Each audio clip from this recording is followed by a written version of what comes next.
Now at 5. This was an attempted terrorist attack. Caught on camera. I heard a loud explosion behind me up in Florida. A bunch of people started running. A man with a bomb strapped to his body, injured and arrested. This male was wearing an improvised, low-tech, explosive device. Tonight, uncovering the motive behind an attempted terror attack. And this is the video of when this attack in New York happened. He pointed out in the video the suspect is walking down an underground walkway, and you see the smoke indicating that the explosive has detonated. The alleged bomber suddenly collapses where he stayed until his arrest. Now, 3 people around him suffered injuries not considered to be life-threatening. They all went to the hospital on their own to be treated for symptoms like ringing in the ears. The suspect is identified as Akayed Ullah. He's 27 years old, originally from Bangladesh, and he now lives in Brooklyn. Now, police say the device malfunctioned and did not fully detonate. Officers later found a second crudely made device on his vest. CBS 4's Meg Oliver has been following this story. She is live outside of the Port Authority with the latest information on the investigation and the alleged attacker's motivation. Meg.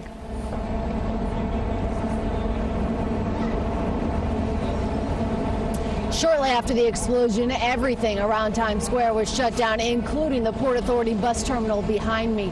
It was the first New York City subway bomb blast in more than 2 decades. This surveillance video shows the suspect detonating an explosive in a subway walkway near Times Square.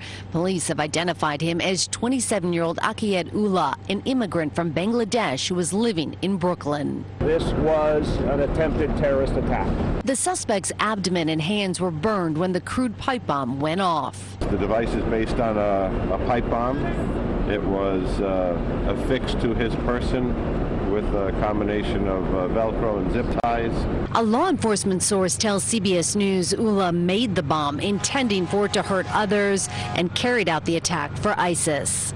He came to the U.S. on a visa 7 years ago. Sources tell CBS News Ullah traveled overseas recently to Bangladesh and to the United Arab Emirates. The attempted terror attack during the morning rush shut down streets and train lines around the Port Authority bus terminal near Times Square. It shook a little bit. You didn't really hear it too much, but you felt the shake. At least 5 others were slightly wounded in the tunnel. Thank God the perpetrator did not achieve his ultimate goals. Thank God our first responders were there so quickly. Authorities say the suspect is speaking with investigators from his hospital bed. CBS News has learned that the suspect was inspired by ISIS and that he had a second device, but it did not explode. Live in New York City, I'm Meg Oliver. Now back to you. And Meg, the evening commute now just getting underway in New York City. How is the investigation impacting the commute, and how are people there reacting? Let's just put this in perspective for you. The Port Authority bus terminal has the busiest subway station in the city. More than 5 million people ride on the subway through there every day alone. This morning, it was a nightmare, as you can imagine, with buses trying to get in to the city and commuters trying to get out. But it did reopen just a couple hours after the explosion, and all day long we've been seeing foot traffic going in and out, and buses are coming out of the city and trains are also moving along. So for the most part, things are back to normal.